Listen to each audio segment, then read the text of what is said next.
matter if you have one ass cheek and three toes. I will beat your ass.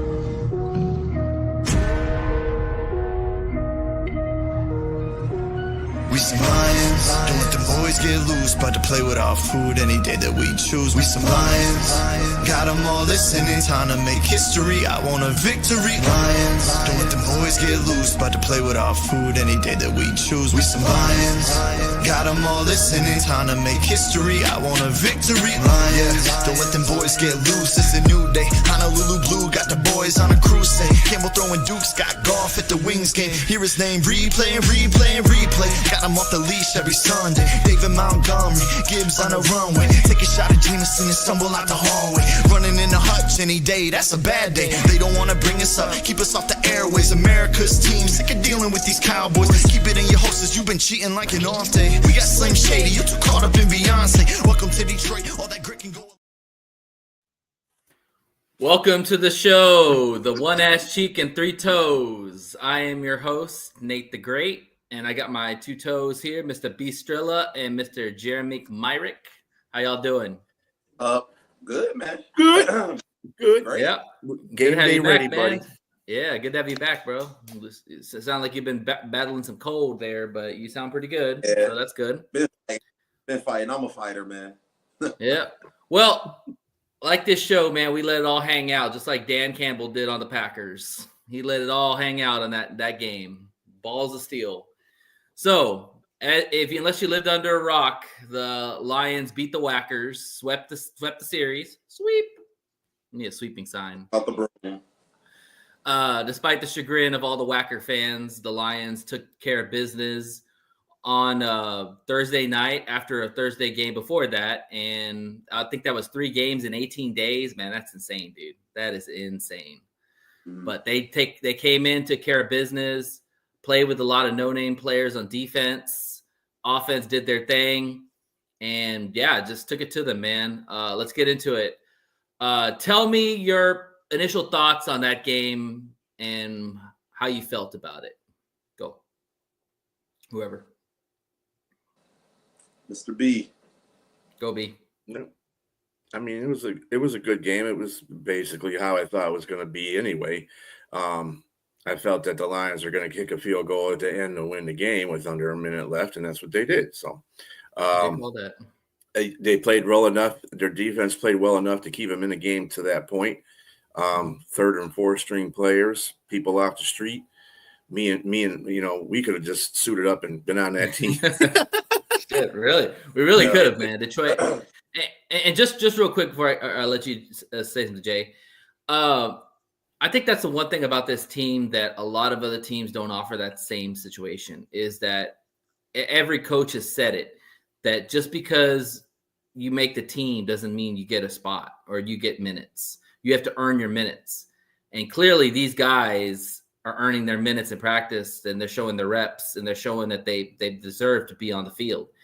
And that speaks to the culture of what the Lions are building, because if you come in and you show us you want to play, we're going to put you out there.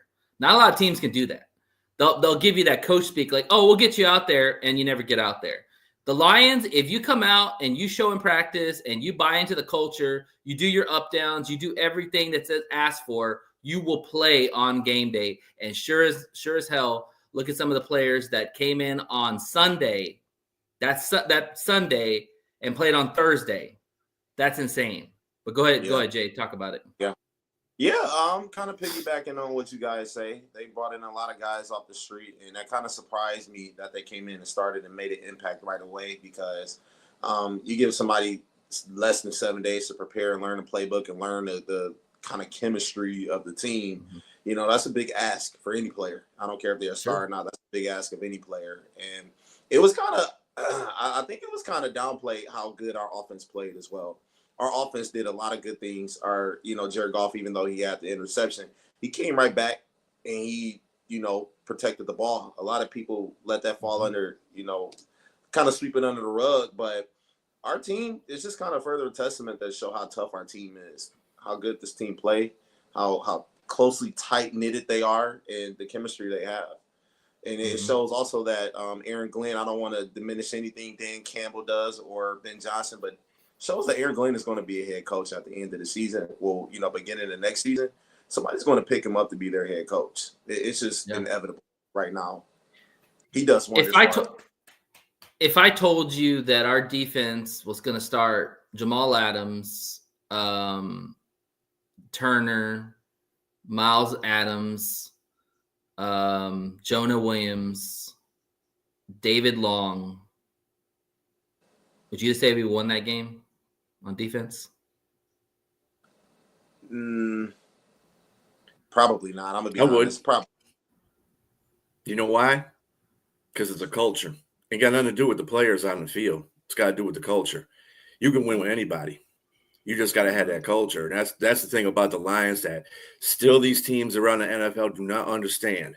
It's like every time somebody wants to play the Lions and we're going to beat them by this and we're going to beat you, but you don't understand the culture of the Lions. You just don't. If you say that, you're not watching the team. And I understand that because you're trying to watch your own team.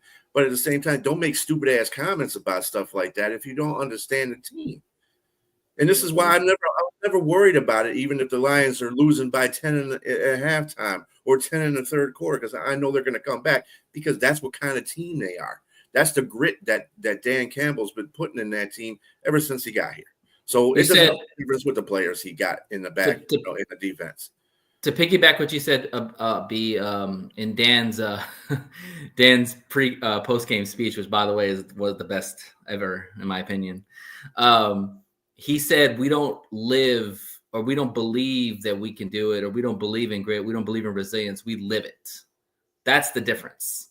Is when you can say that and say we're gritty, we're doing this, we're gonna do this. No, we live it. This is the core foundation of what this team's about. It was built on grit. It was built on resilience. It was built on coming through the shit and finding gold.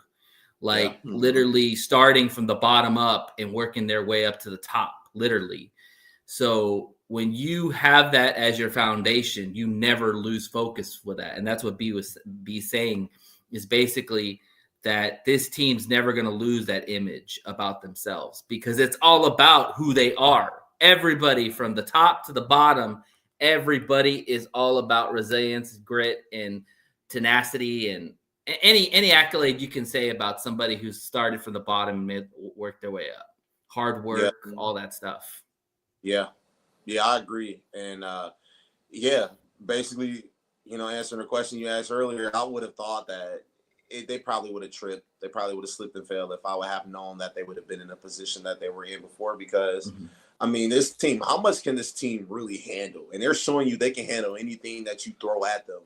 And they're showing you how resilient they are, how tough they are, man. It's a cultural thing. This is something we've never seen before. This is really a historic run that you can have so many defensive starters out and you can still go out there and beat a high-powered offense. High-powered offense like Green Bay. This is why Aaron Glenn is being considered as head coach more so than I think than Ben Johnson is, because when you can coach a team with a lack of talent and still find ways to win, that's more impressive than the talent you had on before. Because Ben Johnson, don't get me wrong, Ben Johnson's a great coach. I think he'll be a great coach somewhere. He's had a lot of good talent. We can all agree with that. AG's had the short end of the stick when it came to talent, draft capital, all that, and injuries. So he's had the triple whammy. And the fact is the guy just keeps on ticking, and he's calling probably his best game of his 4 years here in Detroit. He deserves that head coaching spot because not only is he a leader, not only is he respected, but the guy gets it done. Simple as that. I agree. I agree 100%. He's getting it done. Aaron Glenn, literally from 4 years ago when he first got here, a lot of people didn't really respect him like that, and they were saying he was the problem to him actually building his way up through the ranks and showing exactly why he is defensive coordinator and head coaching material. Yeah, he's had the short end of the stick, and now that he got the actual players and the actual scheme, man, he's showing out. Easily the best defensive coordinator in the league right now. To trump all that, I'd say Dan Campbell should be coach of the year. He should have been coach of the year 100%. Should have been coach of the year before that. Screwed. The dude, without him, teaching this grit and this culture What and up, his man? teams. Mhm. Ben and AG are just, regular offensive and defensive coordinators because look at the players that they have. They got a 4th-round receiver who's playing like a 1st-round receiver. Okay, and Amon. J-Mo. Nobody pays that much attention to J-Mo. Nobody would pay that much attention to J-Mo normally. So, and you got a guy that came from Chicago, which was a broke-ass organization as a running back. You got Jahmyr Gibbs, who nobody wanted. You picked him too early, blah, blah, blah. But he's actually the better overall pick. He was the best running back out of that class, that turns out. Bijan Robinson's good, but he's not better than Jahmyr Gibbs. Sorry, not happening. I think it just comes down to when we look at the Lions and Lion fans. I'm speaking to you in general. What's up, RM Dizzle? What's going on, man? How you doing? Thank you for tuning in. Yeah, definitely. The thing with and I'm talking to Lions fans when I say this. Listen, you might think you know football, you don't. You might think you know how to draft, you don't. You might think you know how to find free agents, you don't. There's a reason why you're not a GM and Brad Holmes is a GM. They know what they're doing. You got to trust what they're doing. Simple as that. You cannot go on here and say that you believe in this team but question what the GM does. Because this GM has done nothing to make me question otherwise, other than he is building a fucking contender this year and years to come. And the proof is in the pudding. You challenge one move that might not work. Okay, fine. He's not going to bat 1,000. I can name you 5 of them that he hit on, especially this year. So the thing is, you have to trust what they're doing and how they're building it, because Bran and Dan know how to do this. They were built for this. They were meant for this. It was a destiny to pair these two together, and now you're seeing it flourish. That's all I'm going to say. That's what LaFleur's calling Dan. Dad. Right, Dad. Real quick. Hey, Dad. I got to ask this, man. How funny was it during the post-game speech when Dan's like full-blown ready to blow his head off, just excited, and he turns his head to see Den Skipper throwing up. There you go, Skip. You keep throwing up or do whatever you're doing there, man. I fucking love that, man. Like that was just hilarious. I never see a coach full speech just literally go like, you can do that, Skip. You keep throwing up. You do whatever you got to do. Lay it on the line. Oh, yeah. Man. You know something really quick? I know this is so cliche, and people who would see this and don't know who we are about, like what we are about, will say they're just saying it because it's their coach. But I don't think you can name me any head coach in NFL history that players rally around like they do Dan Campbell. I can't really name it. I mean, you have great head coaches, obviously Belichick, Walsh, so many great head coaches, but players love their leadership is different. I would say the closest one I would say is Tomlin. Mm-hmm. Tomlin is very well respected, and he's a player's coach, and they listen to him. But you're right. There's not a lot of coaches out there that can push the right buttons. Coach out there that does it, and you know, it kind of reminds me of that general that goes on the battlefield with his troops and is like the first one to carry the flag and just lead his troops in the war. Dan Campbell is the epitome of what a head coach should be. And I think in the coming years, you're going to start seeing head coaches be kind of like. You're already saying it, bro. You're already saying it. You know, and I think you're going to see a lot more soon, because every player wants a coach that can resonate with them, that can understand how they feel, that can talk life and speak life into them and believe in them. Because when you hear these people like Tim Patrick, David Montgomery, and people that they brought in over the past couple of years, what is the first thing they say? This team believed in me when my other teams didn't believe in me. Mm-hmm. When other coaching staffs and organizations gave up on me, they believed in me. They gave me that chance, that second chance at playing football. And that gives them that extra spark to go out there and perform as they used to, or even better. You know, like Khalif Freeman, a lot of people would have thought he was on his way out of the league. And look at how talented he is. Just off of the strength of having the belief of his whole team and the players behind him. That's something that's so underrated. And you said a great point about the general thing. Dan goes to war with the guys because he's been there. Mm-hmm. He wasn't a star player. He was a gritty, low-key kind of dude that just did his job. And that's all Dan wants you to do is do your job. Come in and do your job. Come in and be the person that we want you to be. Don't be anything special. Just be the who we asked you to be. And you name all those players, they've all done their job. You know, some had to maybe do an expanded role because they never had that situation happen, and Dan believed him enough. Leaf was a perfect example. Before Amara came around, Leaf was our best receiver. You remember that year? And then Amara came around at the end. So, I mean, but the thing about Dan is that Dan's been a player in the NFL. He's been in locker rooms and seen the cultures. So he knows what they know. Just because you're a young player doesn't mean you can't adapt to a player who's played in the league. You know, because the thing is, if you've played in the league 10 plus years, you're doing something right. Oh, yeah. And the thing is that I look at it this way. The shift will be that you're going to see more players getting hired as coaches because players believe players. Mm-hmm. They don't believe the guys who don't look like players, the ones that are sit behind a desk and just talk to you like Fatty Trisha. They probably never played football in his life. You know, was a rocket engineer or whatever the hell he was. Or, you know, they believe, yeah, whatever. Aeronautic, whatever, yeah. They believe the players that have been through the trenches and been there before. That's why AG is going to probably get a first head coaching job because AG has been a head coach. He's been a football player. He's played in the league. Mm-hmm. And he knows how to get to these. You want to know why AG is respected so much? It's because he's a damn player. When you're a player and you've played in this league for so many years and been successful, players young or old are going to look up to you because they want to be you. Mm-hmm. That's what it is. Agreed. Well, I don't know if it's about that in so much that they're just players, period, and they have that respect as a player. Everybody, not all of them. You got to remember, a lot of people don't think Ben Johnson was a player, but he was a quarterback at one time in college, so he is a player too. He just hasn't. Yeah. He just never did it at a professional level, but he's still, he's still recognized and he's still respected.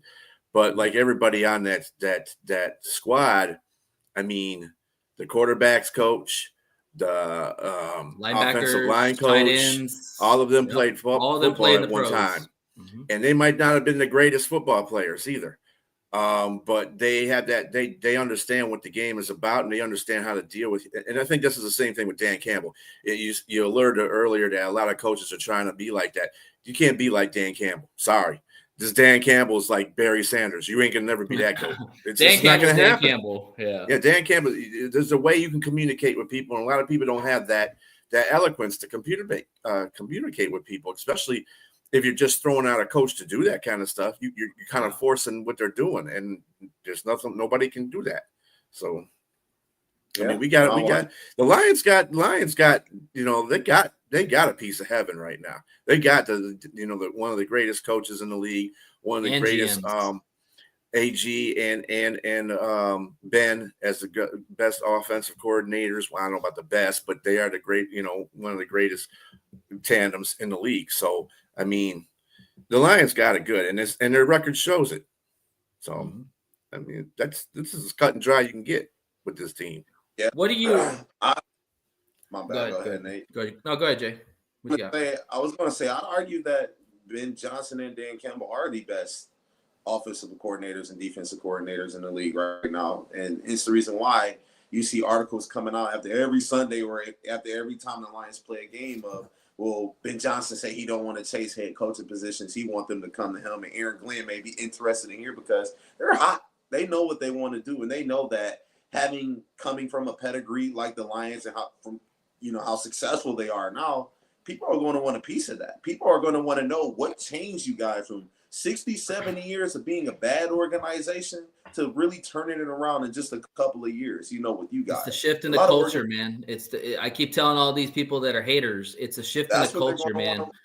That's what they're going to want. Go ahead. Go ahead, Jay. Oh, I was just going to say, like, Brian Flores, a lot of people, Flores is a great defensive coordinator. Nobody can deny that. But a lot of people look forward to that match. Flores was a head coach. Ben Johnson's never been a head coach, right? a lot of people want to see how is Ben Johnson going to outsmart this defensive genius this week. Yeah. You know, that's just how it is. I mean, I put them up there as the best offensive and defensive coordinator. Go ahead, Nate. I was watching. No, you're good. I was watching Coach Carter. I don't know if you ever seen the movie.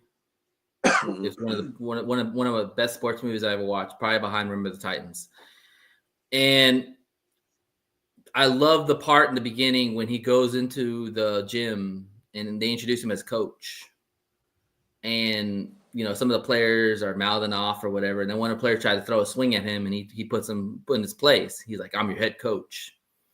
But he sets the foundation, the culture for it. He's like, the losing stops right now. I guarantee you that's what Dan Campbell did when he got in front of the team. He's like, listen, guys, the losing stops right now. We're shifting our focus. We're shifting our mentality. We're going to know, all we're going to know is wins.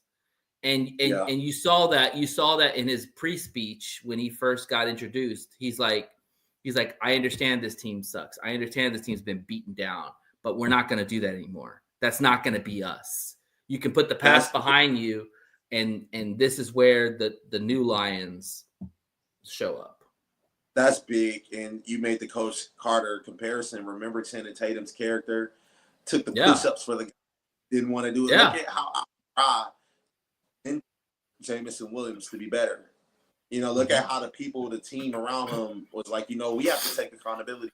When J-Mo was going through his little slumps a couple of years ago, the team was like, we need to pick him up. We need to uplift him. That's what who this started culture that? is Goff. Goff got in with him and talked to him, said, hey, man, I throw picks. I move on. You can do the same. Yes. You know, so, yeah, it's all the culture, man. Sorry, man. My voice, I'm trying. You're good. I don't – maybe y'all – I mean, we might be considered homers. Surprise, surprise.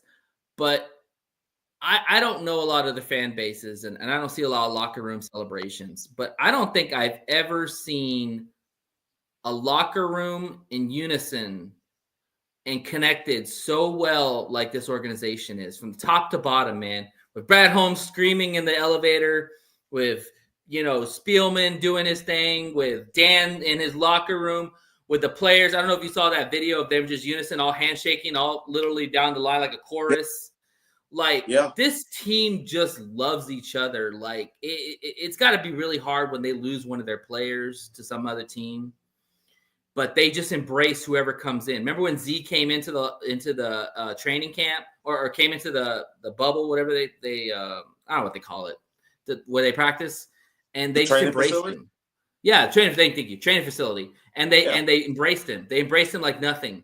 Like, you know, like this team just is so connected, man. I've never seen that before. Have y'all ever seen that with a team? I have. Be honest with you. In a world where everybody's selfish, it's just amazing how selfless these dudes are. Like, they don't care about their individual accolades. Amon-Ra could have one catch, and he's smiling and grinning like a mother when Tim Patrick catches 2 touchdowns. Yeah, I've never seen that before, and I've never seen it even from dynasties. Like, I've never seen that even with the Kansas City Chiefs. We know they are just talented and have great coaching over there. I didn't see it with the New England Patriots. I didn't see it in any team, how close this team and tightly knitted they are. Like I said, that's very underrated, that you got teammates that all have the same level of energy and have the same goal as you. Nobody's selfish. Nobody's a diva on the team. You know, everybody, like Amon-Ra St. Brown. When I look at him, I want to really get this off really quick. When I look at Amon-Ra St. Brown, a lot of people, he's a slot merchant. He's this, he's that. He's not near Justin Jefferson. You know what separates him from all of these other receivers is that Amon-Ra can have 0 catches in a game and he won't complain about it. He will go out there his ass off. If I'm not going to be a receiver today, I'm going to be a blocker today. I'm going to make sure that I block for Montgomery or Gibbs or Jameson Williams when he catches the ball. You don't see that with other teams. You see people complaining, well, I didn't get 10 targets today, so I'm upset. You know, Deebo Samuel, for example. No shot at Deebo, but you know, I mean, you're talking. I mean, New England had that chemistry where they didn't have teammates that did that kind of stuff. Even when Moss joined him, he wasn't like that. He wasn't like he was when he was with Minnesota. If he didn't get a target, he wasn't up there throwing temper tantrums. He didn't do that in New England. A lot of times, a lot of players come to New England and they weren't throwing temper tantrums because they understood the job. It was the business. And it was a winning culture too. Yeah, it was a winning culture. So, and Tom Brady was the one. It wasn't Bill Belichick, really. That was the coach, because Bill Belichick is kind of a blasé ass coach to me. Okay, right. I don't think he's a person that's going to rah anybody. He's not a big speech person. It's just on the next game. He's dry with the media, and see, Dan's not dry with the media. He's transparent, and on top of that, what he does is he doesn't make promises that he knows he ain't going to be able to keep, like a lot of coaches do all the time. Mm-hmm. We're going to bring it. He didn't say when he came in here, we're bringing a Super Bowl. He said, we're going to be winning one game at a time and doing it from there. And we're going to be the best team that we can be, because that's what I'm going to mold us to be. He's he didn't real. Say nothing about winning. He's real, B. Every player has said that to the test. He's real. He tells you how it is. He doesn't sugarcoat it. And that's what people love about him. They want somebody to look him in the eye and say, hey, you tell me exactly what's up. Don't bullshit me. Don't tell me all the coach speak. You tell me what's up. Last year, after the NFC Championship game, what did he tell his team? Oh, I love that, man. We might not be back. We might not be back, which is reverse psychology, because you say that. That made them hungry. That made them want to go out here and train. You see Penei Sewell and everybody talking about how many hours of film they watched when it came to the NFC Championship game. It takes a little more, man. That's the mentality this year. It takes a little more. You understand? And yeah, I definitely agree. Bill Belichick was never the guy that was out there rah-rahing and stuff like that. That's what made this Tom team Brady different. You know, it was Tom Brady. It was Moss. It was Brink. It was. I would say with the Patriots, they had better leadership. They had guys, older heads that people respected a lot more, like Tom Brady. You know, guys like Wes Welker, guys like Vrabel, guys like They had dudes that these new guys came in and bought in with. To where the Lions are still a young team, they just have a fucking fantastic leader in Dan Campbell. Yeah, and then Ben Johnson and an AG, where they didn't. I mean, not necessarily that they didn't have that with the coaching staff in New England. Mostly that was player driven, not coach driven. So that's why I said Tom Brady is the GOAT, and Bill Belichick is just going to be tarnished in my, because he really didn't. I mean, he coached the team. He was the guy that was the head coach on the moniker. But at the same time, when Tom Brady left, where did that fucking team go? Yeah. And what happened with the team that Tom Brady joined? Got a Super Bowl. It tells you right there, difference of the mentality. So, I never understood that debate in the first place, because I mean, coaching does matter, but when you have a player like Tom Brady who just wins, that matters too. So you can't say one without the other, in my opinion. Yeah, I would say that, yes, I do understand why you would say it was really more so Tom Brady than Belichick. But, I mean, really, be honest, when Tom Brady left, so did a lot of players, especially their big player in Gronkowski. He went down to Tom Brady right along with that guy. They lost a few people. We knew that franchise was going down in the first place. I'm not accepting that either, because they were winning games. They were winning games without Gronkowski too. You remember Gronkowski was injured quite a few times, and they were still winning games. No, it was Tom Brady. It was definitely Tom Brady, because Bill Belichick wasn't there. The only thing Bill Belichick really did on that team was master that defense. That defense was pretty damn good, because without a lot of that defense, that's true. Tom Brady, he was not an offensive guy. That's why you have a guy like Tom Brady, because then your offense is your offensive coordinator. Tom Brady got bailed out a lot of times by that defense. And that's just the gist of it, you know. Yeah, like I was going to say, down there in Tampa, they had a great defense when he joined the Buccaneers. Levante David, we can literally go down the list. And one thing that really because when you have a quarterback like a Mahomes, a guy like Lamar Jackson, a guy like Tom Brady, you don't need an offensive coordinator. You just put that ball in their hands and let them shine. Yeah. Other quarterbacks, on the other hand, you need an offensive coordinator. So yeah. All right. Well, our guest is here. Before we bring him on, any final thoughts on beating the Whackers? Never. Nah, I got a quick final thoughts. That's 10 days ago, man. I don't give a damn about the Whackers no more. I They're wanna history. No. Very But clear. hey, it's good. It's good to sweep them. It's good to sweep them. I want to make this very clear before anybody sees this. To all the Packer fans complaining about the missed calls. Don't worry, you're not gonna get suspended. Go ahead. Welcome. This is what we call karma. Welcome to our world. We have plenty of years where the Whackers were getting bailed out by the refs, phantom calls. They still do. Go to Lions' way. So you lost. You didn't lose because of a few calls. You lost because you were not the better team on that day. So give the Lions the credit and move on. Worry about playing the All I heard is take the L and shut up. That's all I heard. Thank you very much. All right, bring on Mr. Monkey. Oh, there man, he is. He's got the background. What's up, everybody? Looks like one of those rooms where you walk in, you have to like decide what's going on. The psychedelic one. Yeah. That goes perfect with Monkey, if you know, man. There you go. Well, welcome to the show, man. He's got it. Oh, he's got all the Buffalo Bills. Oh, I'm prepared. I'm prepared. Yes, Fudge Packers. Fudge Packers. Fans, Always. FTP, baby. All right. How you feeling, man? Honest opinion. Honest opinion. How you feeling? Well, two good teams coming up. This should be an epic battle of an AFC and NFC. Could be the Super Bowl showdown. Who knows? Could be. Very well could be. I am very hesitant on this game. I even from the beginning of the season, I thought the Lions would actually win this game. I thought the Bills were actually going to do worse than what they're doing now. Mm-hmm. I mean, a lot of people had them marked as being third place and not making it to the playoffs. I didn't think that much, but I didn't think they were going to be 10-3 right now either. Right. But I'm more worried about your 1-2 punch in the backfield. Bills cannot stop. Yep. And the Bills cannot stop the run if their life depended on it.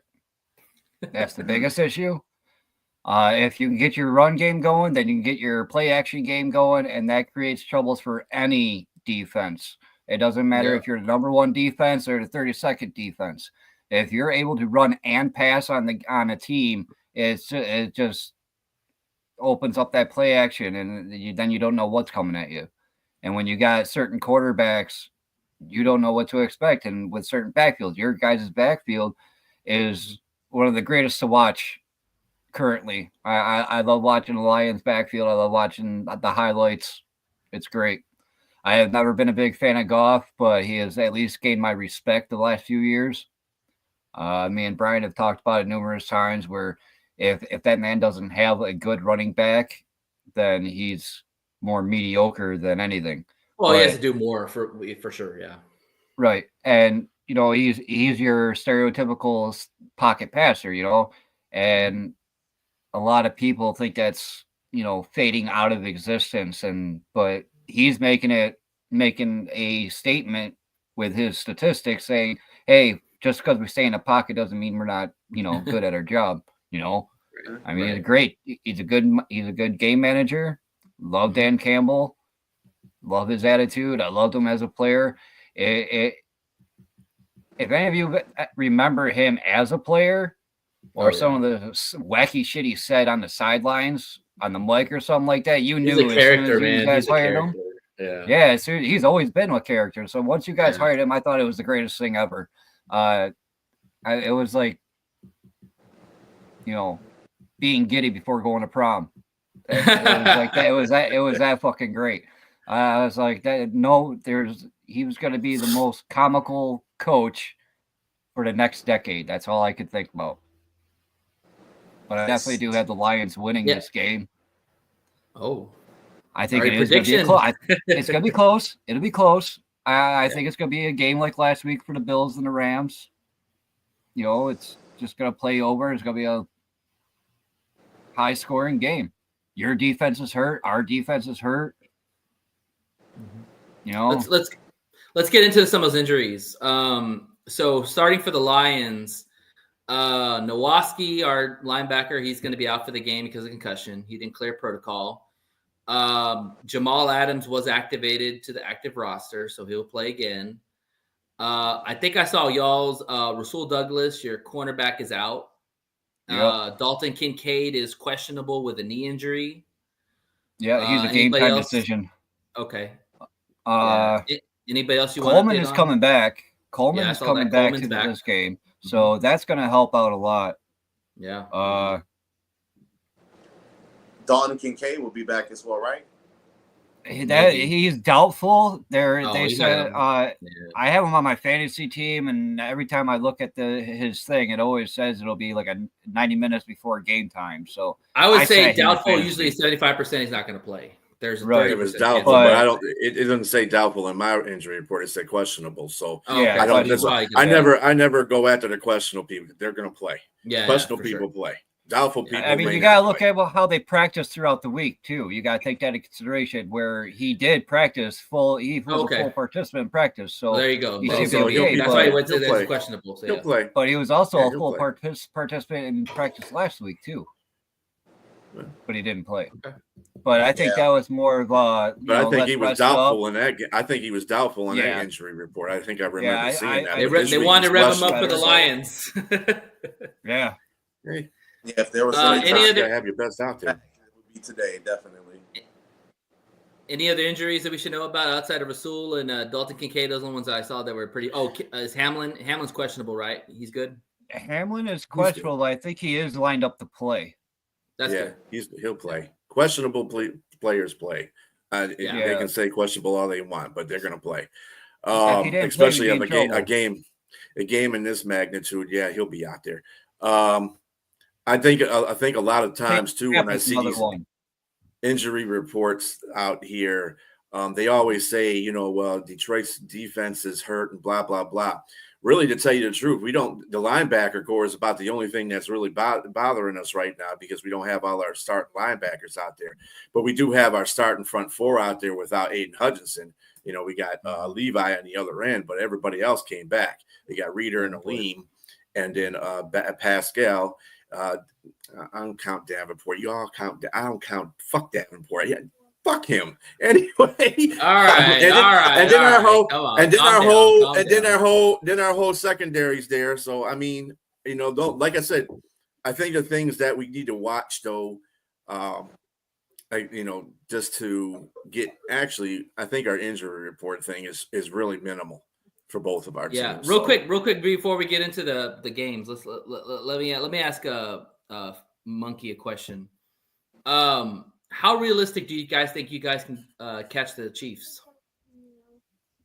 Catching them, I don't know. It's out of our hands now. I mean, we gotta. In order for us to catch them, we would actually have to win all out. Okay. And this game kind of throws that into loses. Yeah, they got to lose 2 more games, and there's only like 2 more games on their schedule that look like they could possibly have a chance of losing, and they probably still won't. So I really don't think we were going to catch up to them in the first place.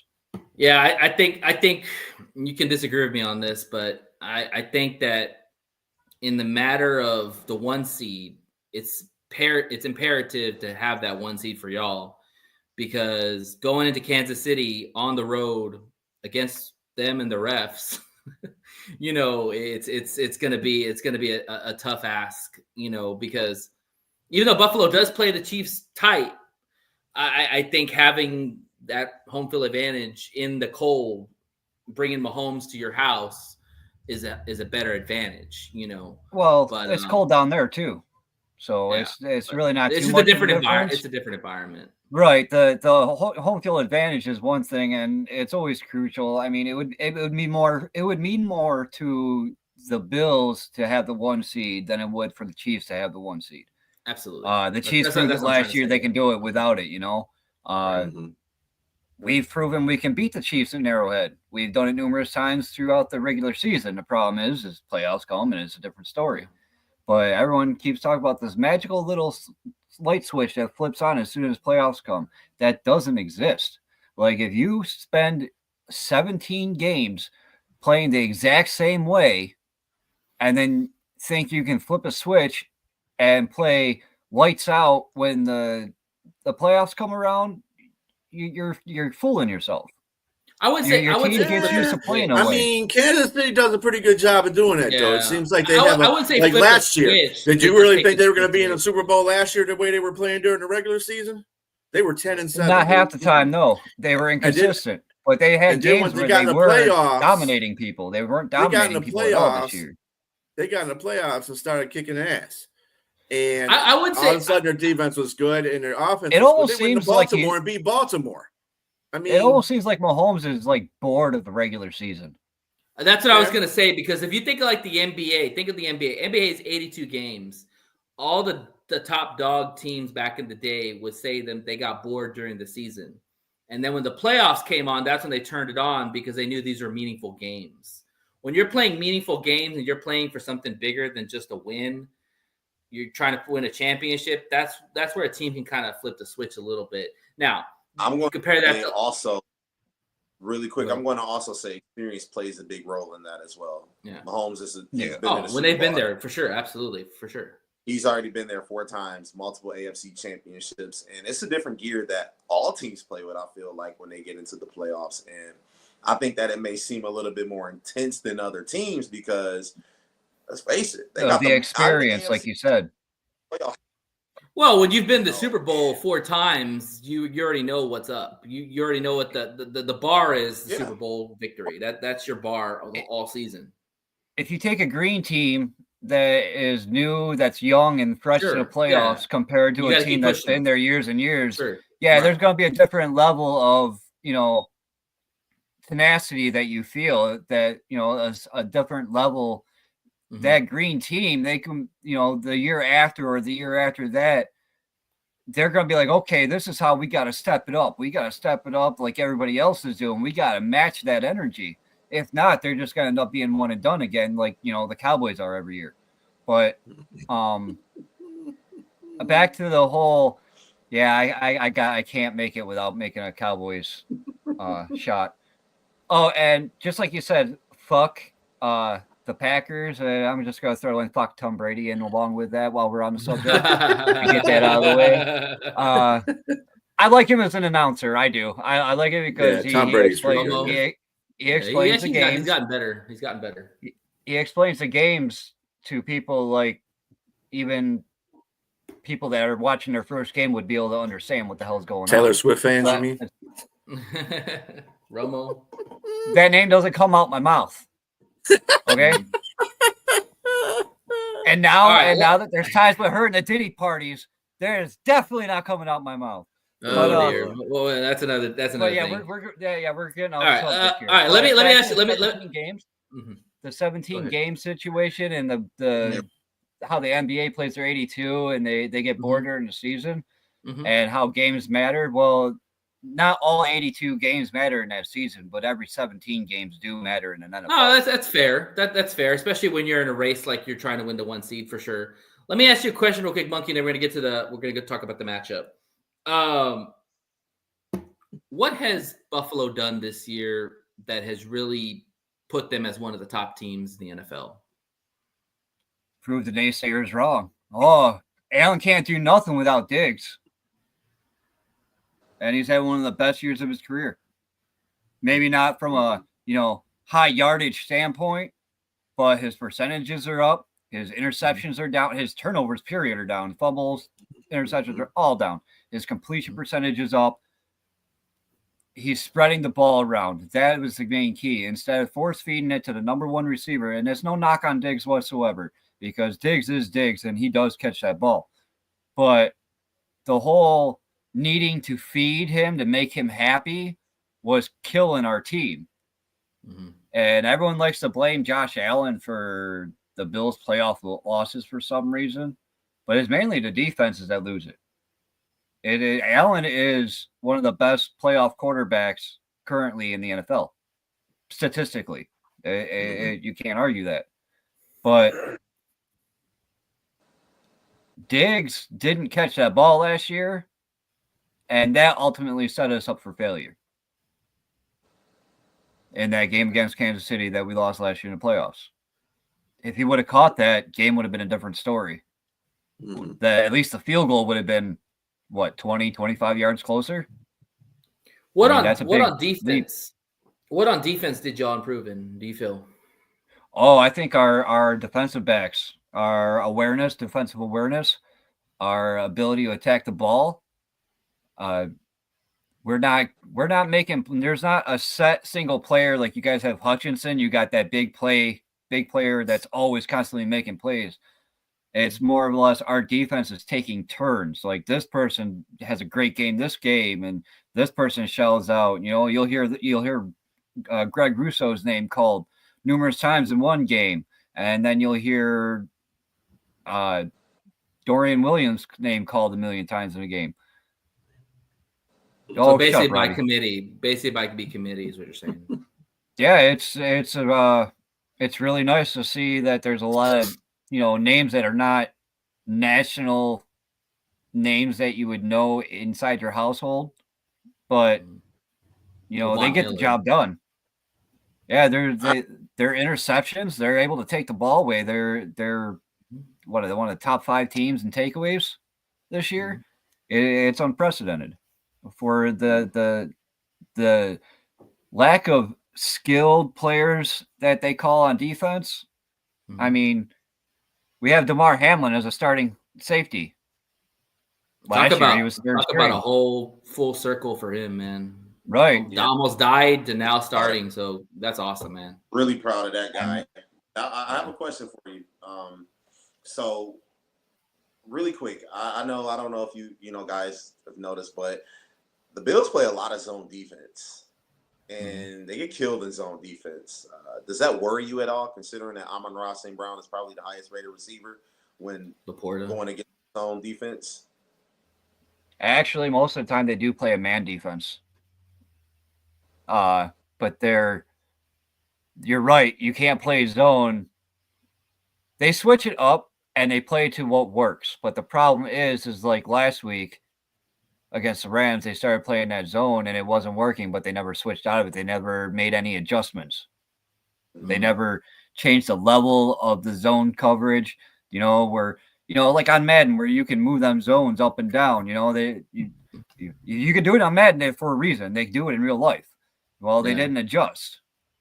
So you think not having Rasul made one of the reasons why they decided to adjust, because he's one of your best man corners along with Johnson? Yeah, I could go with that because the two people that they're looking to start in his place, they have their days, but they're not very consistent, and they'll probably be switching them out back and forth. Kaiir Elam was a first-round draft pick, and he ain't playing like it. Yeah. Taron Johnson is our nickel, and I'm just glad that he's healthy because he's a beast. He's a top Johnson. 5 nickel back, if not top 3 or higher in the league. You just don't mess with that man. You tempt fate when you throw it in his direction. He has the ability to turn that shit into 6 points real quick. Yeah. And he has no fear. He has no fear going against them big tight ends like Laporta. He doesn't have fear in that whatsoever. If his task is to guard him, he's gonna be on his matchup. That'd be a fun matchup. I mean, I think Laporta would win it ultimately because of the size differential. But he's not going to make it easy. Let's put it that way.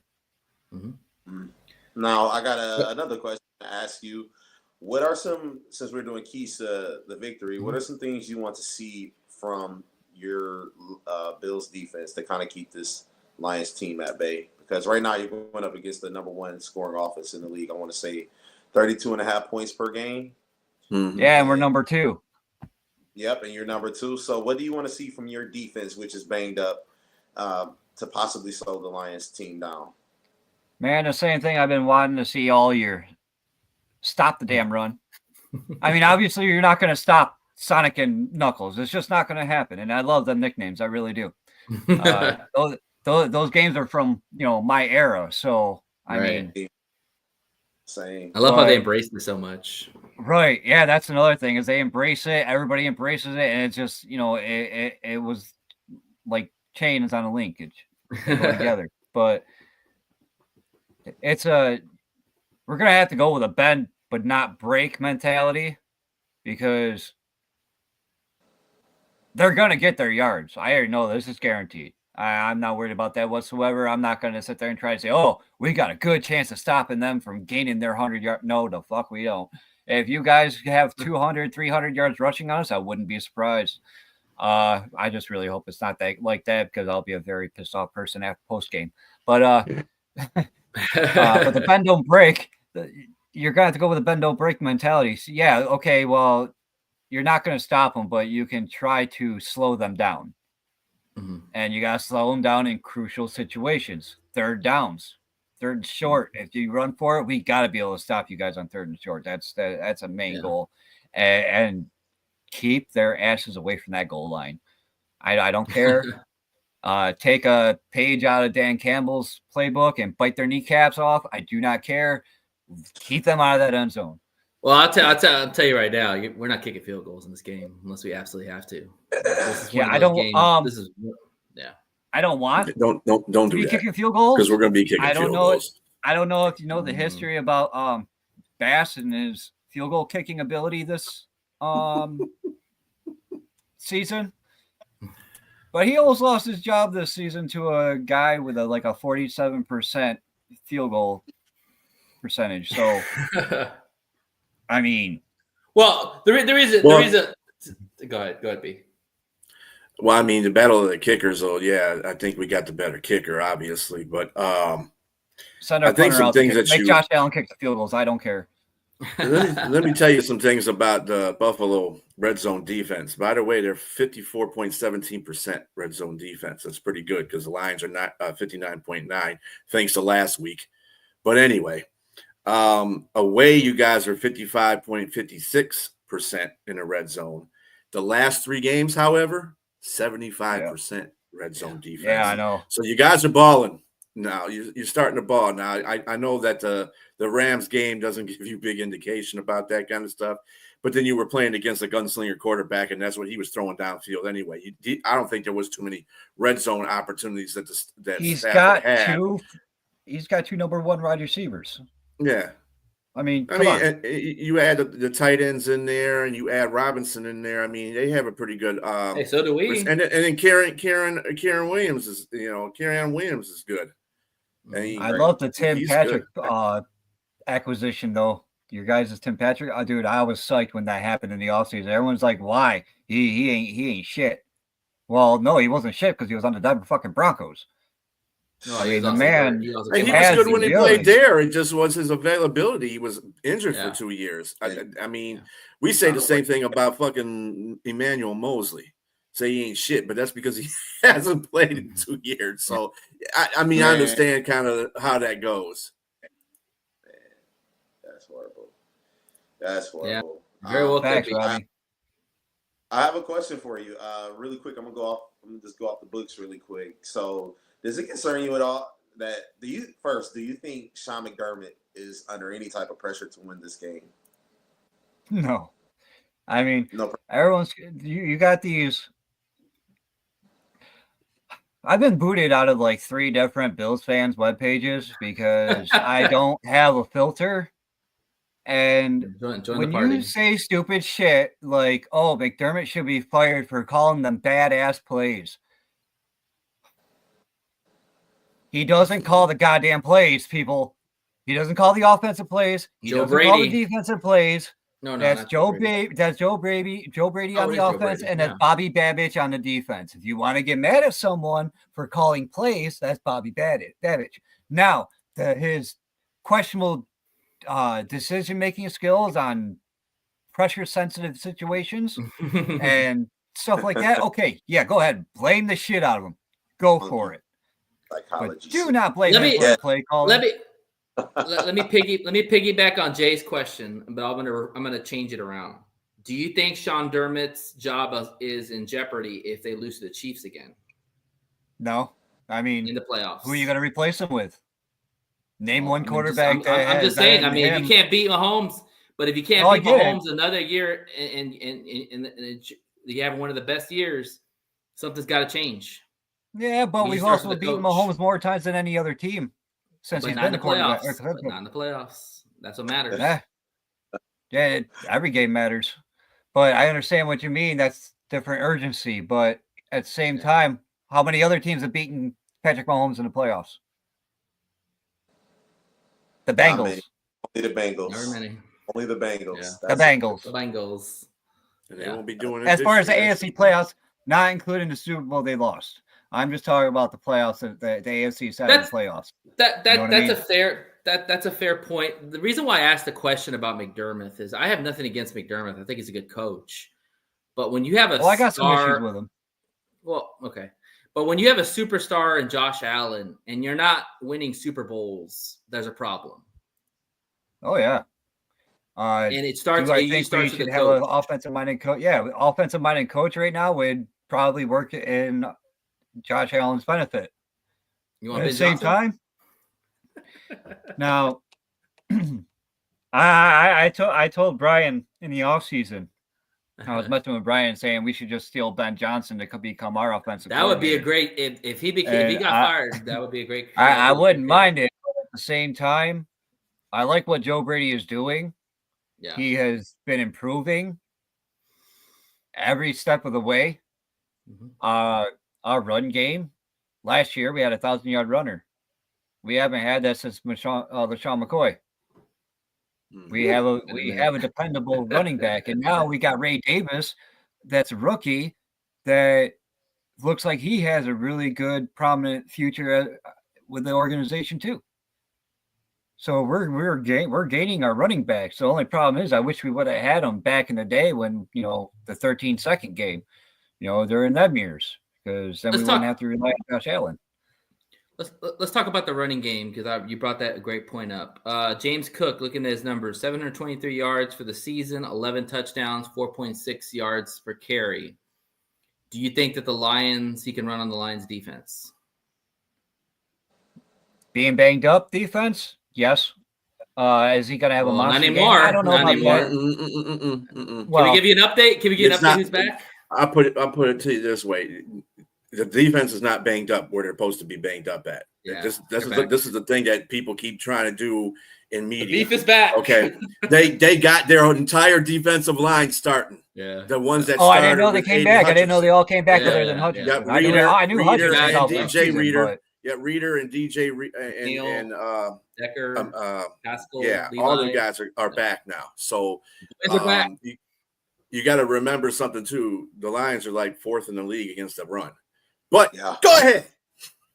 But it depends on what you mean by having a run game. I mean, how many yards are we talking about? Is he going to have? You better run to the sides. No. I'll say that. Run to the sides. I think Cook is going to have 65 to 75 yards, but if not, Allen's going to get yards. Someone's going to have rushing yards. Now it'll be Allen. It comes with the territory with having a running quarterback. Mm-hmm. It'll be Allen. Really quick. Dizzle just said if the Bills ever wanted to get rid of Josh Allen, he'd be welcome in Pittsburgh. They're never getting rid of Josh Allen. Pittsburgh is Josh good, Allen's man. I think they're fine, man. Josh Allen wouldn't go to Pittsburgh anyway. He's going to be a Bill for life.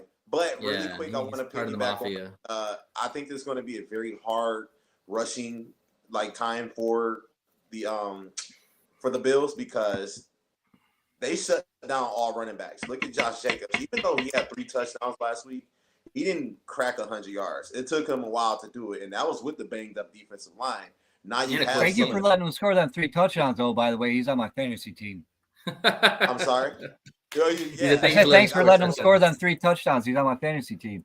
They were all from inside of the 5-yard line. I was looking at that. I'm like, and against our banged up D line, so I think it's going to be a very hard time. But I have a question. So give me some X factors on offense and defense that you were expecting big games from today. Well, Josh Allen has to have a big game. I mean, that's kind of a no-brainer. There's no way he can. He's got to show. He's got to show up and do what he did last week, right? Keon Coleman's coming back. That'd be one. He can be a threat. Him being a rookie makes it even more of a threat, because people sleep on rookies all season long. Thing is, if he puts his hands on that ball, he's catching that ball, and he's going to come down with it. But y'all got 3 legit receivers. You got Shakur, you got Coleman, and you got Cooper. So Lions secondary is going to have their hands. Khalil Shakir has the highest catch percentage of the league. Catch rate. Mhm. We need to be able to open up that defensive line, as you guys just recently pointed out, that they are stingy when it comes to running. So we got to open that up a little bit. Our offensive line is one of the higher ranked offensive lines. I wasn't able to do my homework before coming in here too much. They're fifth best. My memory ain't what it used to be, and I was at the Bills Pro Shop today with my kids, taking my kid to go see Billy the Buffalo. So nice. But yeah, they got a good old line. It's gonna be a good matchup. Definitely. And, I as far as like getting to Allen is considered, I'm not afraid of that whatsoever. You guys might get a sack or two if you're lucky. We're not trying to sack him. The Bill, right? Right. You want to contain them and force them into making bad decisions, and hopefully make it, in your eyes and your perspective, to make them turnovers like he did last year. I'm praying to God he doesn't fucking revert to that, because then I won't ever hear the end of it on our Facebook group. But by Ravens fans. Yeah, Ratbird fans, man, I tell you, it's all because of Lamar, man. If it wasn't for Lamar being drafted the same year as Allen, I don't think it'd be that big of a deal. Yeah. But on defense, we need to be able to get to Goff so Amon-Ra and Patrick and J-Mo don't have a chance to fucking get open, which is a tall ask, I know. But we got to do our best to do that, to contain them, to keep them humbled, I guess. Because, like I said, we got to play with that bend, don't break mentality. And I'm not going to sit here and act like a Homer fan and tell you we're going to shut you all down, because that shit ain't happening. It doesn't work that way, And these are two of the best teams in the NFL. Merry early Christmas. Yeah, I think when you look at top to bottom from both of these teams, they're very stacked. Offensively, a lot of weapons to cover. Defensively, we have a lot of aggressive young defenders that can get to the quarterback or cover well. For me, it comes down to two things. Can the Lions run the ball consistently? Because the Whackers last week did a pretty good job against our run game. So we had to revert to passing more than we wanted to. I think Goff had over 40 attempts, which we don't want to see that. Right. We want to the only thing you gotta worry about is you shouldn't have to worry about. The only one that's going to get in your way as far as your running is you guys. It's going to be the play calling. That's the only thing that's going to get away from your rushing, because I think you guys are going to be very successful for it. Yeah, I agree. Kyron Williams did a really good job running against y'all, and we got Kyron similar to Monty, and we got Gibbs too. Yeah, that's what I'm getting at. He's not up to the level of what you guys got yet, in my opinion.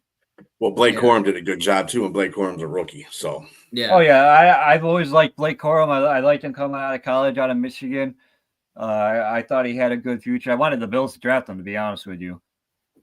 He just has that football name, to be honest with you. There's just something about it. When you hear his name, you think, man, he's something to watch out for. And he's starting to turn into exactly that. Mm-hmm. Yeah, I am really surprised that the Rams signed him. I didn't think that would be the team to sign. I thought it might be Buffalo or the Chargers or somebody that would sign him, because it was interesting. I think a lot of these teams don't want to just put it all on one running back. And Kyron's had some injury problems too, and Corum is a kind of a change of pace back, because he's more of a bowling ball stout guy inside. Kyron's got a little more speed to him. Well, the NFL is trying to knock the running backs importance down. It's like, they're not important in today's not game. Anymore. So, might have an MVP winning the running back. That's not happening. But anyway, but just like you said, Saquon Barkley has proven otherwise. Mm-hmm. Henry's proven otherwise. Mixon's proven otherwise. These are veterans. These are veterans. Gibbs. Money. These, Mm-hmm. especially No, these veteran ones that are backs. finding new places and they're proving them wrong. They're like, man, you should have paid us. Yeah, I think the thing about the NFL with that agenda, what they're trying to do with the running backs, because a couple of fucking stupid ass GMs didn't want to pay their running backs, and they wanted to make that an agenda. You can't have a passing game without a running game. Sorry, ain't gonna happen. Mm-hmm. You ain't gonna win championships with just passing. Ain't gonna happen. It doesn't make a difference what era you play in. Elway found that shit out a few times until he got Davis, and he won a couple of Super Bowls because he had a running game. You can't do everything by yourself. There's no quarterback that's going to be that good that's going to do everything. It just takes pressure. It just takes pressure off your quarterback. Mm-hmm. And I think that's one of the biggest things that I take away from what Josh Allen's play is that Josh Allen has relied on the running game this year with James Cook. You know, he's got almost 1,000 yards, 11 touchdowns. So my thing is with the Lions, it is paramount that we stop Cook first and foremost. And we turn Allen into Superman. Yeah, I get that. But that's what the Rams did last week too. They stopped Cook. Cook had like 35 or 40 yards, and that was about it. But Josh Allen had 82 yards, 6 total touchdowns. And well, to be fair, the Lions defense is a lot better than the Rams defense. Yes, it is. It is. The Rams defense is very young and inexperienced. I mean, they're getting better. They've got some good pieces, but our Lions. But you got to think about it, man. We got BB and Kirby back there. Their safeties are just waiting for Josh Allen to just throw some balls up there to them. Oh yeah. And what's funny, our passing defense seems to be our weakest point because we're 24th in the league against it. But see, I don't go by stats as far as yardage is concerned. I go where it counts, third downs and red zone, defense and offense. So like our third down percentage on defense, third down percentage on defense for the Lions, they're number 1, 31.3. You're not going to do too many third downs on us. That's what wins us games. In fact, that's what won us the game against Green Bay because we were stopping them on third down because the red zone defense sure didn't show up for that game. But considering the defense that we had out there, I can understand that. But I do expect more for him this game than I did the last game. So much more improvement for sure. Mm-hmm. And I do think, and again, on things that we need to get on stuff that like the Lions. Who do you fear, basically, Nate, on Buffalo? Against the Lions. On Buffalo, outside of Allen? Shit. I'm gonna say Shakir. Shakir is very slippery. I watched him in that Rams game. You definitely can take the ball into the house pretty quickly. He's got a good quick wiry. Step. Yeah, he's very wiry. Wiry. I would expect him to probably be guarded by Meek Robinson in the game a lot. And Meek Robinson did not have the best game against Keenan Allen. I don't know what he did against the other receivers. I mean, Jalen Reed was nowhere to be found. So Meek Robinson probably took it personal after the Chicago game. So Meek Robinson against Shakur is going to be a really good matchup to watch. Yeah, Meek got 100 yards Shakir got 100 yards last week. Yeah. He leads the team in catches. He leads the team in yards. And that's what you would call their slot receiver. He doesn't line up and slot all the time either. But I'm just saying, he's like Amon. He doesn't line up all the time in the slot. He could be with Coleman back, he's definitely going to be in the slot more. Fellas. And I love how people try to call them slot monsters as a negative thing. If you're a slot monster, how is that a negative? Mm-hmm. He's primarily in the slot. You're gonna find him in the slot. But everyone talks like they're trying to talk shit about Amon-Ra St. Brown because he's he's the monster. And I think the thing that offends Detroit fans about Amon in that term is because Amon doesn't always play the slot. He plays wide receiver 1, wide receiver 2. He can play the running back coming across. He's done that many times. He could do it all. And I see Shakir doing the same thing. Shakir does the same thing basically. Mm-hmm. So I don't consider that's why I don't consider Shakir any more of a slot than I can consider Amon. So it's just perception. It's just like calling golf pedestrian. I mean, you know, Nick Wrong is always, you know, he gets under my damn skin because he's a fucking dumbass and he's a Chicago You and me fan. fucking both. He needs to cut his hair. He needs to to worry about his hair first. He needs to get off. He needs to get off the air. That's what he needs to do with the stupid takes. Who needs to cut their hair? I missed out on that. Nick Wrong. Nick Wrong. That guy looks like he came out of the cave or something. No, I got a picture of him in front of Arrowhead Stadium with Patrick Mahomes, and he looks like a fucking hobo. Like he looks like someone that's living off the streets. And he's like a meth Chiefs head. fan. He's a Chiefs fan, so he's his opinions don't matter. He's a scary looking guy. He really is a scary looking guy with that hair. But I have a question for you. You don't mind if I call you Monkey, right? No, that's fine. All right. So I have a question for you. At all, does it concern you that the Lions defense, while they may have them ranked at number, what was it, 28, 29? 24 in pass defense, yeah. You know, that the Lions only give up 18 points per game, which is the second best in the NFL? Yes, he is a dick. Mm-hmm.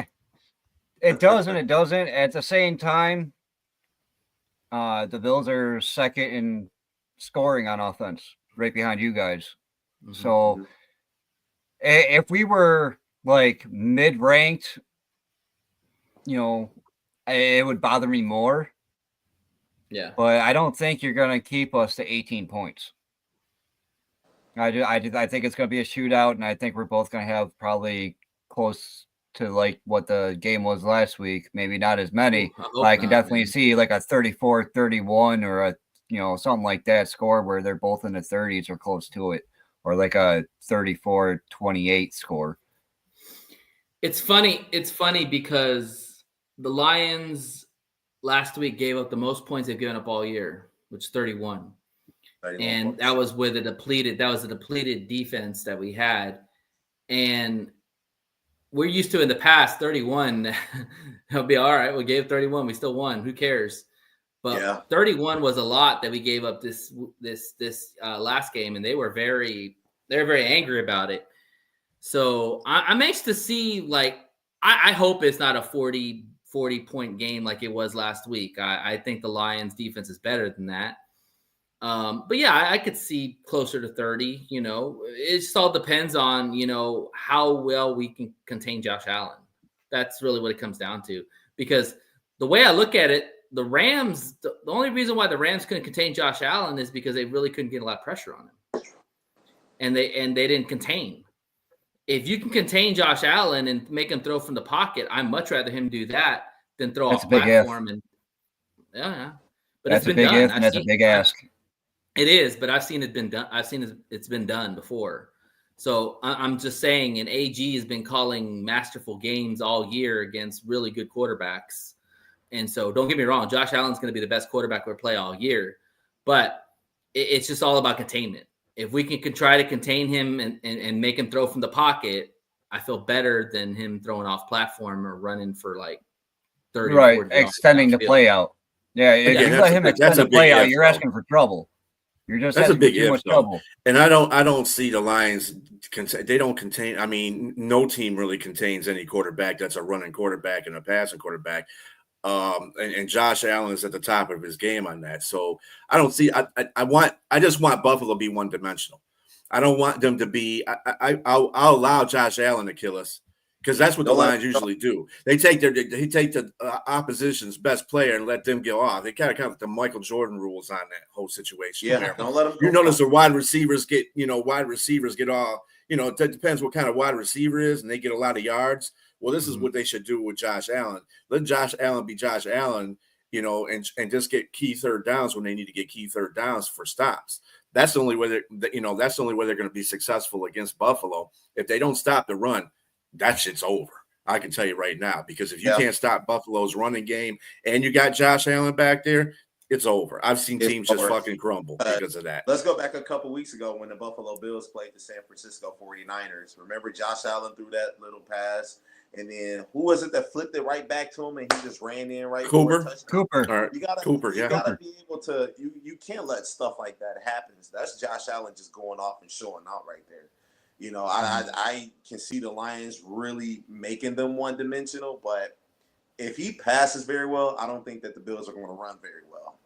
But if they run very well, I don't see him getting many passing yards because, you know, one thing AG does is he make teams one dimensional. He don't let you just get off. He don't let you have a great passing day and have a great rushing day. He's going to make you do either or. You have to beat him either way. That's how. But at the end of the day, statistically, we give up a lot of yards. Statistically, we give up a lot of yards and pass, and that's why we're 24th. That's why 24th is the ranking for statistics. But you know why? But you know. However, like I said, the game is not won by how many fucking yards you got at the end of the game. It's about who stops who in the red zone and who stops who on third down. And not only that, but that passing defense number is convoluted because the reality is that when you stop your team from running the ball, what else are they going to do? Pass. So that's why you're going to give up more passing yards. So that's not even an accurate representation of our passing defense. I would say our passing defense is probably mid 15 or something like that. Again, that's what I was actually trying to say. Yards don't mean shit in a game. You can have I know, but I'm and the other team can have 200 yards, but the other team wins. Yeah, Why? I get it. Red zone and third downs. That's it. Allen's also been one of the best Dan Campbell quarterback in the red zone since he's been in the league too. And Dan Campbell has balls of steel, so we'll count the fourth downs too. Yeah. Oh, you got to count fourth downs for both sides because we go for it just as often.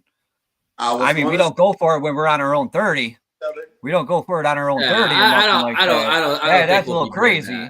But I was going to ask you that question: who out aggressives each other? Because I know Sean McDermott can get a bit aggressive. And if it's 4th and 1, we're Allen's doing. You've got Josh Allen 6'7", man. He should get the first down. My God, he does almost every time. He's been stopped like 3 times, I think, once this year. And I think that Dermott is not. I don't think he's that aggressive. He's not Dan Campbell aggressive. There's no coach that's really Dan Campbell aggressive. Out of the 5 fourth downs that he went for, that one on a 30, he should never went down. I don't understand. No, I agree. That was too. I think he was drunk off some shit. I don't know what the hell he was still thinking he was playing Madden. I don't know what the hell he was thinking, but anyway, he did make 4 or 5 fourth downs, so that tells you something. He has confidence in his team to make that. But the 30-yard one. And if it's in plus territory, I'm fine with it. Like, you could do that because you're not going to beat Buffalo scoring field goals. Like, the only reason why that game was close against y'all when Buffalo played the Rams is because the Rams could not score in the red zone all the time. They kept kicking field goals. You cannot take a team like Buffalo and kick field goals and win a game. You're going to have to score touchdowns. And I guarantee you, Dan's like every time – when we're in plus territory, guys, we're going for it. Unless it's a long-ass distance. If it's under 5, we're going for it. So just get ready because we've got to score touchdowns. And same for Buffalo. Buffalo's got to score touchdowns against us. Because if you're scoring field goals and we're scoring touchdowns, you ain't going to win. That's something that he preaches every game. Scoring field goals. That's the thing he does every game, though. It's not about – it doesn't make a difference what team we're playing. He's always saying, preaching, score touchdowns, not field goals. That's what he wants to do. Well, but I'm talking about what any team wants to do. We're going to be going for it more. We go for it more anyway. It doesn't make it – like I said, it doesn't make a difference what team I think this game we do that anyway because we're trying to get touchdowns. We're sure the fuck not trying to put Jake Bates out there every damn time to kick a field goal. He don't like field goals. So that makes sense. But anyway. Yeah, it's going to come down to really for me, it's going to come down to turnovers. Who makes the turnovers and who wins in the red zone? Like, whoever wins in the red zone, who makes the turnovers will win this game. It's going to be a defensive battle for sure because if you're expecting it to be a shootout, who can make the stops at the most pivotal moment and give your offense a chance to actually seal the game away? It's going to be a defensive battle for sure. It's going to be the will of the team. To be honest with you, I am hoping and praying that Jared Goff comes in and has another 5 interception game. I'm sorry, but that game would be great. I'm sorry, it would. It would be great. They won that game though, so that was an anomaly. Yeah, you got. You're not having 5 turnovers on the Bills and winning. I'm sorry, it's not happening. I don't know about that. The only The only way Goff is throwing 5 picks is if you stop our run. Yep. That's it. Yeah, it's not happening. Yeah. No, I mean, it ain't even that. If you get to Rain on my Goff, parade. if you get to Goff, you might be able to do that. I mean, Houston did that; they got it to Goff, and really all those interceptions that he threw. Yeah, some really, of them weren't even like. Yeah, they weren't even. They weren't even fault with tip ball. Somebody Hail Mary. Yeah, that kind of bullshit. I mean, those were interceptions on his record, but the interceptions. I'll take a tip. I'll take a tip ball pick off, no problem. You don't have to credit him for the pick. I don't care. I just want the ball back. You can designate that interception to whoever you want. Give me the ball. Who is your biggest weak? Who do you fear is your biggest weakness on your team that we can exploit? Weakness on our team. Yeah, that's our rushing defense. That's they're undersized. That's what our issue is. They are undersized. They are built for agility, not for strength. Minus the exception. And Oliver's pretty good inside. Yeah, but he's small. I like Oliver. He's small, and he has a small wingspan. He can't get his arms around, and that's why he usually has an issue. When he does have a good game is because he's got another defensive tackle next to him that's a big body defensive tackle that needs to get that double teaming to open him up. Otherwise, he's not really a threat. And against the rushing game, he's never a threat because they just bully him right out of the way. And that's why our linebackers have to come up and play, and that's why offensive running backs are getting so many yards. But yeah, that would be our. Yeah, but he's a situational player. He's not an every down player anymore. They're only playing him situationally. Oh, he's not starting. Oh no, Greg Rousseau starts. Oh yeah, Greg Rousseau. You still got Von Miller. Von Miller can blow up a damn play anytime. Oh yeah. The way make a difference he's done it. He's still got to account for him when he's out there. He'll be against Taylor Decker. I guarantee you that. Averaging a sack a game. Yeah. Von Miller's a beast, man. Von Miller. I don't care how old he gets. I don't care if he comes out playing on his knees because he has no knees anymore and he had to get his fucking legs chopped off. Crutches and he will still get a sack or two a game. Right, he'll fight. He'll where there's a will, there's a way. Are your tackles ready for Big Z? Yeah, I know who he was talking about. I like the fact that you guys signed him. That was a smart move, by the way. But depending on what side we're talking about, because if you're talking about our left tackle, I have all the confidence in the world in Dawkins. He's our snowplow, and he gets the job done. Spencer, our right tackle, he's very much improved since last season, but he has had a game or two where he's been inconsistent, and he's made boneheaded plays like holding calls and false starts and not planting his feet where they should be to secure his block. You know what I mean? He's making boneheaded decisions and boneheaded mistakes at some times, and he's got to work on that. What about the interior? To be fair, your whole offensive line has improved from last year. Our offensive line is the reason why our offensive line has been so great the last year or two is because we drafted Dalton Kincaid and we have 2 tight ends. When we have 2 tight ends, Knox is a blocking tight end. I don't know if you guys understand that or not, but you will see Knox next to Spencer Brown, right at that right tackle position. You will see him. So it's never going to be a one-on-one with Smith, especially now that you don't have Hutch. And also, too, with Allen, you don't have to have a great offensive line because Allen can extend plays and get out of the pocket if needed. But yeah, you need to have a decent line for sure. Yeah, for sure. I have another question though, because I think one thing that we haven't talked about is teams going to the West Coast, having to come back to the East Coast and then go on another road game. Usually, doesn't go well for that team that's been traveling a lot. Does that concern you at all? Not when you're stone's throw across the pond. You're literally on the opposite side of Lake Erie. I could take the I-90 right to your city. and I'd be there in a couple hours. So I don't really look at it. If this was a farther out game, I would take that into consideration.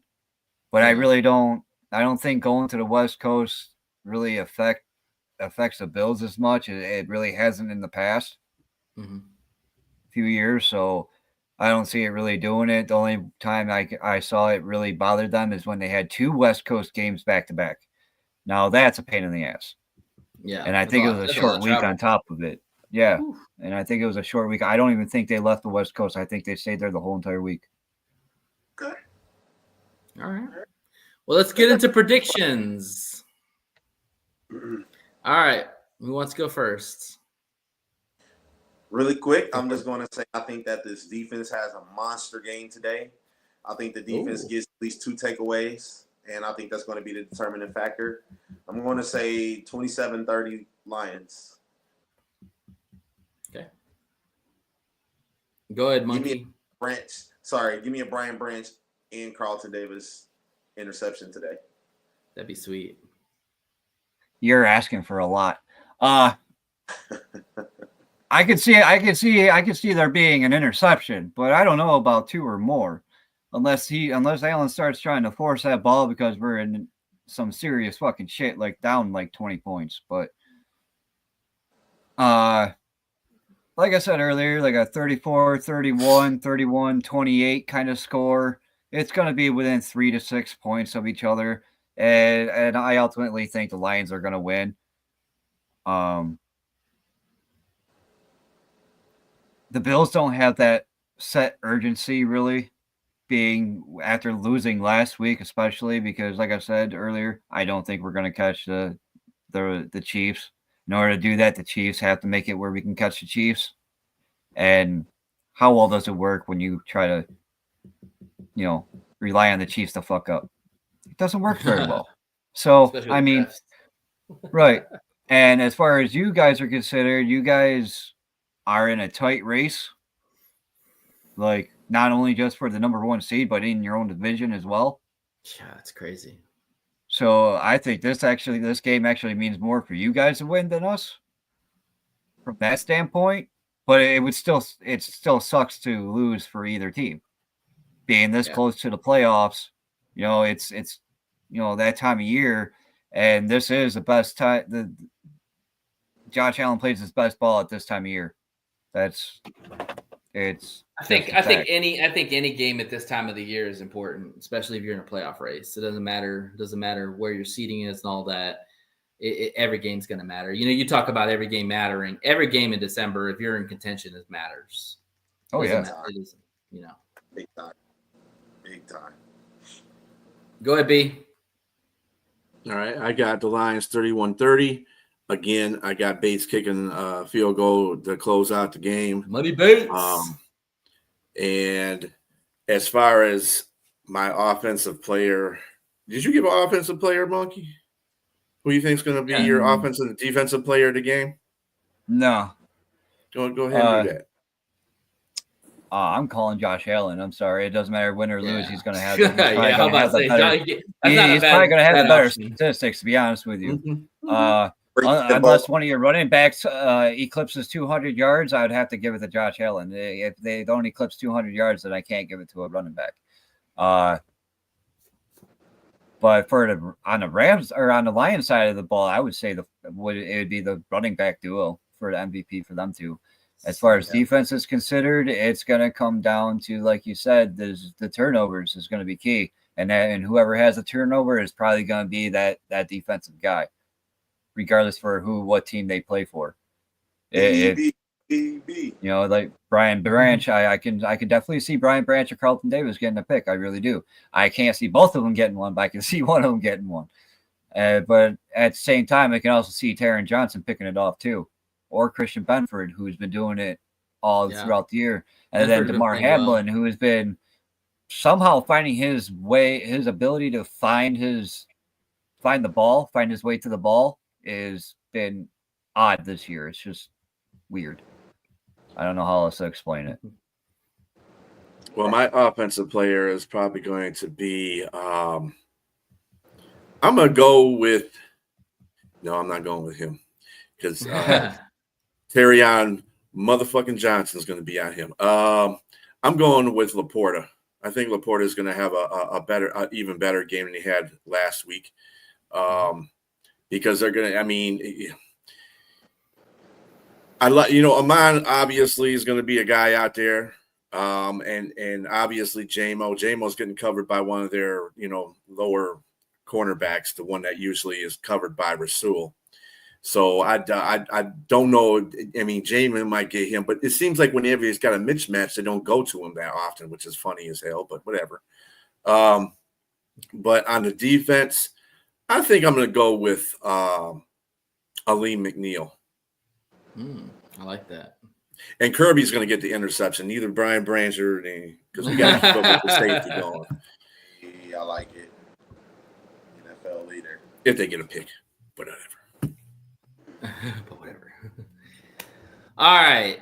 To wrap up the predictions, I am going to go, of course, with the Lions winning 31-28. My defensive MVP will be, man, I'm going to keep saying it until it happens. Terry and Arnold, man, he's going to get a pick. I'm going to go with TA, man. It's going to be time. It's going to be time. It's coming. I know it is.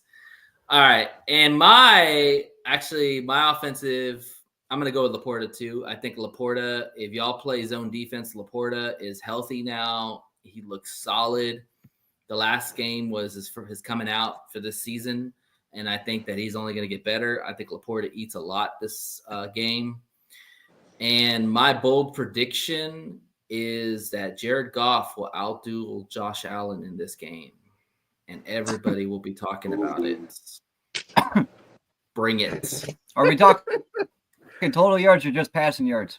It don't matter. He's gonna outdo. I'm just saying, because I could possibly see the passing yards, but if you go total yards, he's going to win, and he's going to outplay Josh Allen. That's all I'm gonna say. Take it however you want to take it. They will be talking about this. They will be talking about these two after the game's over. If he does that, I'll be talking about it for real. I don't see that happening, but okay.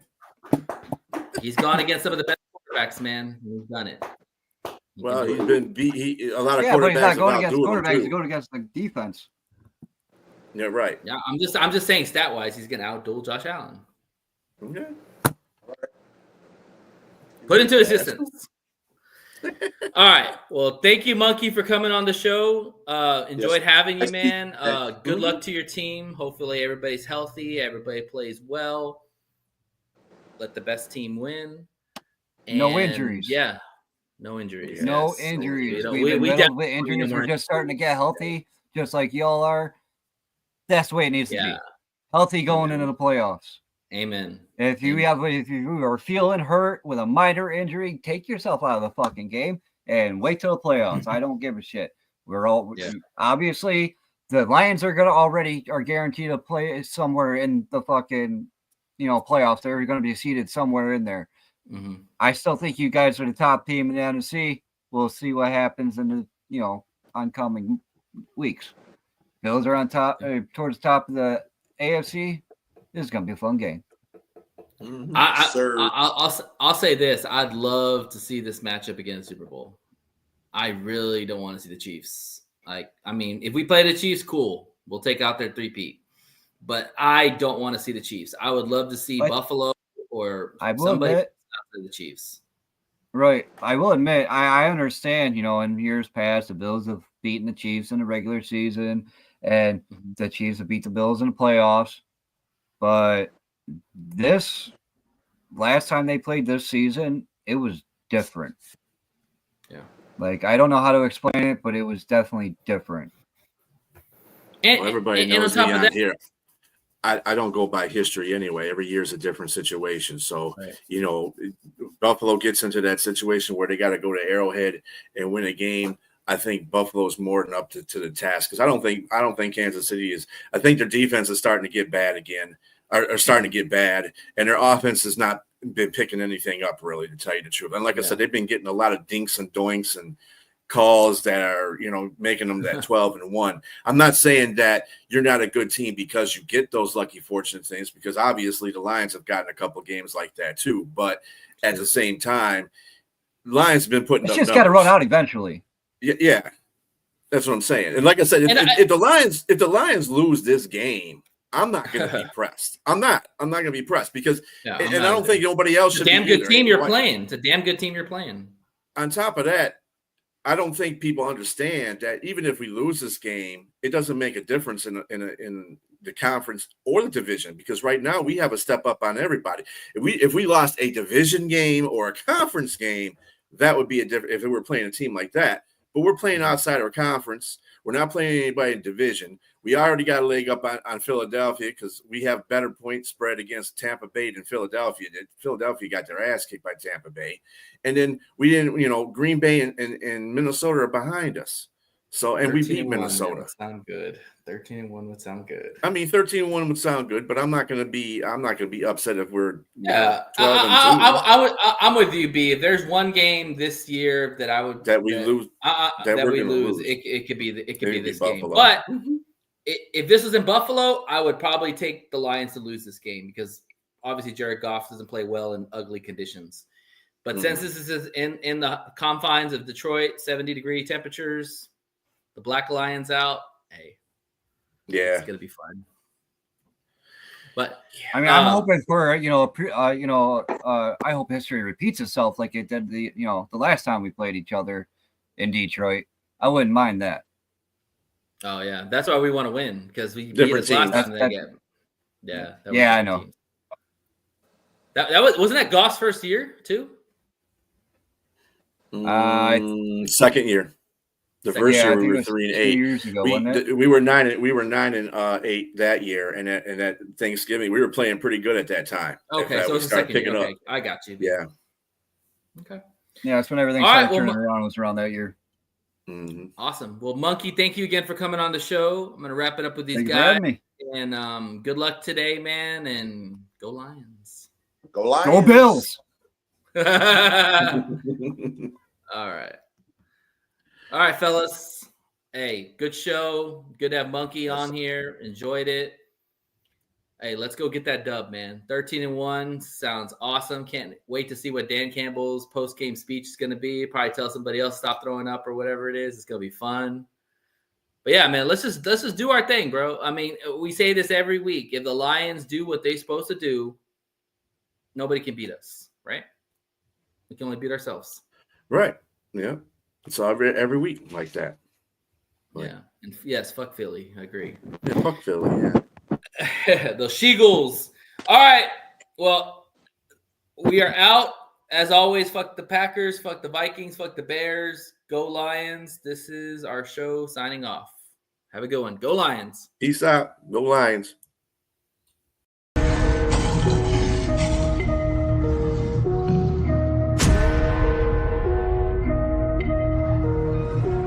We some lions, don't let the boys get loose. About to play with our food any day that we choose. We some lions, got them all listening. Time to make history, I want a victory. Lions, don't let the boys get loose. About to play with our food any day that we choose. We some lions, got them all listening. Time to make history,